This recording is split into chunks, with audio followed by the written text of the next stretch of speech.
बहुत बच्चों का एक तो ये डाउट रहता है कि सर क्या एनएलयू टैग मैटर करता है? क्या एनएलयू टैग की वो वैल्यू है कि हम सीरियसली सही में एक प्राइवेट कॉलेज में और एक एनएलयू के कॉलेज में क्या फ़र्क है या नहीं है?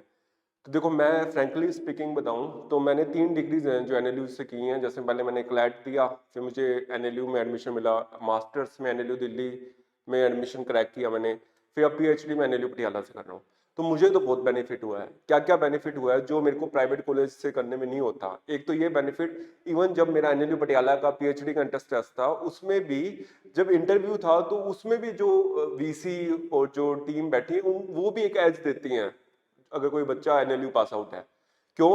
क्योंकि एक एनएलयू का ये बेनिफिट है कि अगर आप एनएलयू से पास आउट हो तो आपके जो जानने वाले हैं वो ऑब्वियसली ज्यादा बढ़ जाएंगे, है ना? जैसे मान लो अब एनएलयू पटियाला का वीसी है या फिर कोई भी अपने एनएलयू का वीसी ले लें।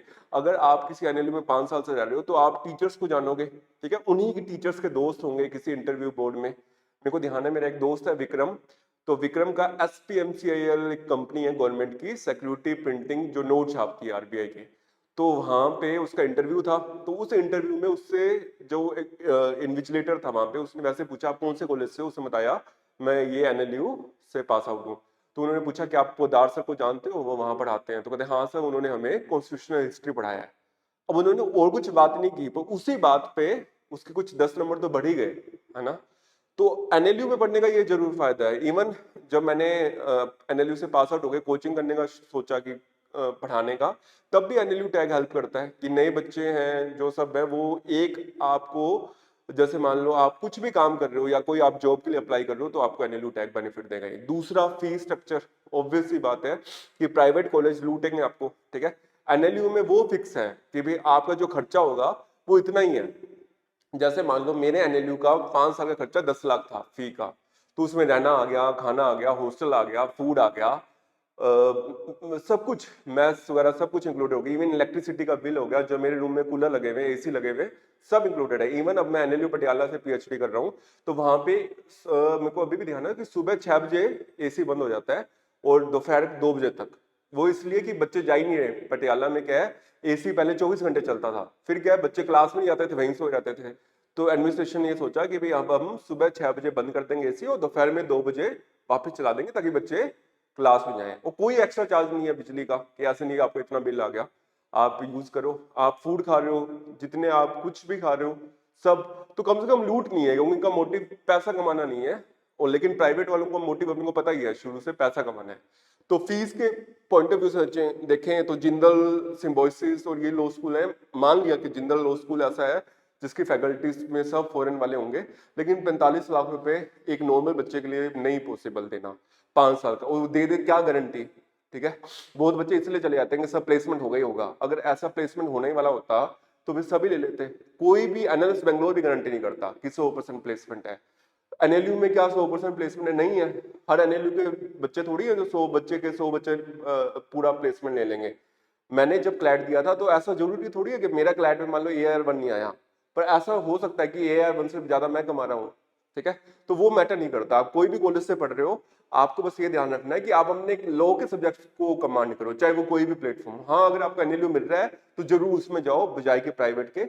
अगर कोई एनएलयू बिल्कुल नहीं है, जहाँ पे अभी अभी खुला है, जैसे एनएलयू त्रिपुरा खुला है, अब वहां पे अगर तुम्हें लग रहा है कि कैंपस अच्छा नहीं मिलेगा, फैकल्टी में एक्सपीरियंस वाली फैकल्टी नहीं होगी, तो तुम ऑब्वियस सी बात है एक टायर अच्छी सिटी वाले प्राइवेट कॉलेज को प्रेफर कर सकते हो। लेकिन अगर आपको टॉप 5 एनएलयू मिल रही है तो सोचना भी नहीं चाहिए मेरे हिसाब से, कोई प्राइवेट लॉ स्कूल में जाने का बिल्कुल भी नहीं सोचना चाहिए। इवन फीस के लिए नहीं, आगे जो अपॉर्चुनिटीज हैं, आपको एक टैग हमेशा मिलता है। क्योंकि देखो अब जिंदल में जिसके पास पैसा है वो चला जाएगा, ठीक है? सिम्बोसिस में चलो फिर भी कुछ एग्जाम से वो हटा देते हैं, लेकिन क्राइस्ट हो गया या फिर ऐसे यूनिवर्सिटी हो गए, यूपीएस हो गया, जिसने पैसा फेंका उसको सीट मिल गई। एनएलयू में तो वो चीज ही नहीं है, ठीक है? एनएलयू में तो बच्चे छंट के आएंगे। और आपको अल्टीमेटली मैटर क्या करता है ना, आप जहां 5 साल रह रहे हो, किताबें तो सब जगह यही है, कॉन्स्टिट्यूशन तो वही पढ़ाएंगे सभी जगह, लेकिन जो आप आसपास के 100 बच्चों से सीखोगे ना, वो सबसे इंपॉर्टेंट है। जैसे मेरे एनएलयू में बेंगलोर से बच्चे थे, कश्मीर से बच्चे थे, असम से बच्चे थे, गुजरात से बच्चे थे, मैं राजस्थान से था। तो अलग अलग बच्चे आ रहे हैं, तो अलग अलग अपने वो लेके आ रहे हैं पॉइंट ऑफ व्यू। जब क्लास में डिस्कशन चल रही है वो अपना व्यू पॉइंट बता रहा है। एक कोई है जो गुजरात वाला, वो अपने गुजरात का व्यू पॉइंट बता रहा है, वो अपने कोई एक ट्राइबल एरिया से आया है, वो अपना ट्राइबल एरिया वाला व्यू पॉइंट शेयर करेगा। जैसे एक बार क्या हुआ, एनएलयू में हम खाना खा रहे थे बैठे, तो एनएलयू में खाना खा रहे थे, तो वहां पे अर्पित मेरा दोस्त बैठा था, फनी हमारा जूनियर, ठीक है, और ऐसे दो तीन बच्चे और। तो मैं चावल खा रहा था, मेरे को अभी भी ध्यान है, तो फनी कहता भैया आपको पता है हम लोग चावल कैसे खाते हैं? तो मैंने कहा कैसे बता?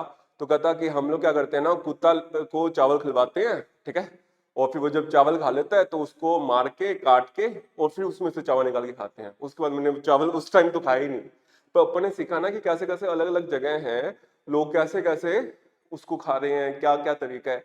तो अपना जो एक्सपोजर है ना वो बढ़ जाता है।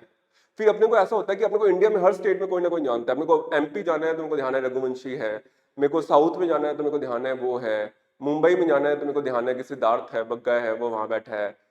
चाहे वो ढंग से बात ना करे, पर एक बंदा तो है ना, कोई भी जना, कि भाई अपने को कोई केस फाइल करना है दिल्ली में तो पता है कि ये है। बेंगलोर में सब चिन्मय भैया है, वो वहां पे लगे हुए, इसरो में लगे मेडिकल ऑफिसर, वो भी एक ही सीट थी इसरो की, ठीक है, और उस पेपर में भी एनालिस्ट बेंगलोर के बच्चे आए हुए, आरएमएल के बच्चे आए हुए, और उनका क्रैक हो गया, ठीक है, जबकि वो इतने सिंसियर थे ही नहीं स्कूल में। कॉलेज में हम लोग भी मस्ती टाइम मार रहे, और कॉलेज में वो है ही नहीं। तो मुझे लगता होगा ना कि तुम लोग सोचोगे क्लैट में हमने इतनी मेहनत की है, इतना एफर्ट डाला है, कॉलेज उतना ही इजी है कंपैरिजन टू क्लैट। क्लैट में तो अपने ने कितना अपने को पढ़ना पड़ रहा है, क्रिटिकल पढ़ना है, लीगल पढ़ना है, जीके पढ़ना है, मैथ्स पढ़ना है। तुम अखबार ही नहीं उठाओगे, बहुत बार ऐसा हो सकता है, ठीक है, कि देखा ही नहीं, अखबार ही नहीं देखा। पर वो चीज पाने के लिए अपने को अभी जरूर मेहनत करनी है, अभी जो 70-80 दिन है। और बहुत बच्चे पूछते थे 70-80 दिन में निकल जाएगा, ये पेपर है ही नहीं जो आईआईटी और नीट जैसा हो, ठीक है। पेपर में है क्या, इंग्लिश रीडिंग कॉम्प्रिहेंशन, ठीक है, ज्यादा अच्छी नहीं चाहिए, अच्छी है, 30 में से 20 नंबर भी ले लो बहुत है। 70% नंबर आ रहे हैं तो तुम हो ही गया, तुम्हारा दिक्कत ही नहीं है। जीके में करंट अफेयर्स आ रहे हैं, किसी को भी दुनिया आता गया 80 दिनों में क्या होने वाला है, शुरू से पढ़ना है। लीगल में बेसिक कंसेप्ट, टोर्ट्स, कॉन्टेक्ट, क्राइम अच्छे से कर लो। रीजनिंग, एनालिटिकल, क्रिटिकल, एनालिटिकल आनी नहीं है, क्रिटिकल पढ़नी है अपने को, ठीक है। क्वांट है 12 नंबर की है 120 में से, तो इतना लंबा चौड़ा खेल नहीं है। बस एक बार सोच लो खुद कि निकालना है या नहीं निकालना। अगर तुम्हारे मन में खुद ही नहीं रहेगा कि भाई होगा या नहीं होगा, नहीं होगा। सभी को लगता है ना कि होगा या नहीं होगा। जो चीज फिक्स है, जो श्योर है कि भाई होगा ही होगा, उसकी वैल्यू ही नहीं है। अब गंगानगर में 15 लॉ स्कूल्स हैं, ठीक है, सभी वो तैयारी करवा रहे हैं एलएलबी की, पर अपने को पता है इनमें पैसे देके तुरंत हो रहा है, वर्थ ही नहीं है। जहां पे आपको सेक्रीफाइस करना पड़ रहा है, जहां पे आपको पेन लेना पड़ रहा है, नो पेन नो गेन, ध्यान रखो, ठीक है। वो कभी भी ऐसा कोई चीज है नहीं जो इम्पॉसिबल हो, ठीक है। एग्जाम ही तो है, जो बच्चे आ रहे हैं क्या कोई पीएचडी वाले थोड़ी आ रहे हैं पेपर देने, ग्रेजुएट्स थोड़ी आ रहे हैं, वही 11th-12th के बच्चे हैं। सबसे इंपॉर्टेंट क्या है ना, मॉक में कुछ भी स्कोर आ रहा हो, जो उस 2 घंटे में उस पेपर को टैकल करना जिसको आएगा ना वही जीतेगा। बहुत बच्चे होंगे पैनिक कर लेंगे। हमारे कोचिंग में मेरे को 8-10 साल हो गए क्लैट का पेपर देखते हुए। हर बार क्या होता है कि बहुत बच्चे हैं जो अच्छा परफॉर्म कर रहे हैं मॉक में, और बहुत बच्चे हैं जो नहीं कर रहे, लेकिन पेपर वाले दिन में उनका हो गया, उनका नहीं हुआ। मैं खुद मेरे तैयारी के टाइम में अच्छा स्कोर नहीं कर रहा था मॉक में, लेकिन मेरा असली क्लैट वाला अच्छा हो गया पेपर, ठीक है। तो वो आपके ऊपर होना चाहिए कि आप उस पेपर को कैसे डील कर रहे हो, ठीक है। अपने को सोचना ही नहीं है, नेगेटिव नहीं सोचना, नहीं होगा तो हो गया, तो सोचो ना क्या हो जाएगा, क्या क्या बदल जाएगा जीवन, ठीक है। सोचो एक बार ये 3 दिसंबर को पेपर निकल कर 4 दिसंबर से आराम से मस्ती मारेंगे जुलाई तक, तो वो सब चीजें अपने को ही तो मिलेगी, ठीक है। और किसी को, और अपने को किसी को कोई स्पष्टीकरण नहीं देना कि भाई तुम्हें रात को सही लगता है पढ़ना, रात को पढ़ो। घर वाले चाहे कुछ भी बोलते रहे, उनको कह रहे सुबह उठना चाहिए, भाई हमें रात को अच्छी पढ़ाई होती है, रात को पढ़ लो। सुबह अच्छी होती है, सुबह पढ़ लो, जब होती है, पर पढ़ो, पढ़ना पड़ेगा। ऐसे नहीं है कि बिना पढ़े मोबाइल चलाए, इंस्टा की रील देख ली, यूट्यूब देख लिया, पेपर निकल जाएगा, ठीक है। और तुमको लगे कि कोई भी अगर हेल्प चाहिए तो मैं बैठा ही हूँ यहाँ पे, आप मेरे से पूछ लो, मेरा नंबर है, ये हमारी वेबसाइट है www.clatwala.com। इस पे जाओगे, इस पे आपको कुछ वीडियोज मिल जाएंगे, ठीक है। आपको मॉक टेस्ट चाहिए, मॉक टेस्ट दो, जीके के मैगजीन्स पढ़ो, रिवाइज करो, 4 मैगजीन्स की बजाय एक मैगजीन को 4 बार पढ़ो अच्छे से, टेस्ट लिखो ज्यादा से ज्यादा, रोज 2 से 4 मॉक दो, एनालिसिस करो, डाउट्स पूछो, ठीक है। हमने एक स्टार्ट कर रखा है, उसमें आप क्या कर सकते हो, ऐप क्लैट वाला की ऐप पे जाओ, उसमें आप हमारा कोर्स ले सकते हो। उसमें आपको जितने भी टेस्ट होंगे उसका कोई भी डाउट पूछना, लाइव पूछ लो, ठीक है। पर मेहनत करनी पड़ेगी, और मेहनत करने के बाद अपने को रिवार्ड मिलेगा। लोग कैसे आपको ट्रीट करेंगे ना, ये आपके हाथ में है, ठीक है। आपकी मेहनत ही आपको बताएगी कि लोग आपसे कैसे बात करेंगे। अनलेस बेंगलोर में आपका सिलेक्शन होगा, लोग फोन करके पूछेंगे, पूछने से पहले ना दो, अरे सर आप फ्री बिजी तो नहीं हो, ठीक है, यहीं फिर रहोगे, कोई भी कुछ करेगा, जा जाके बोले आप आइसक्रीम ले आ, ठीक है, घर वाले भी आपको वैसे ट्रीट करेंगे।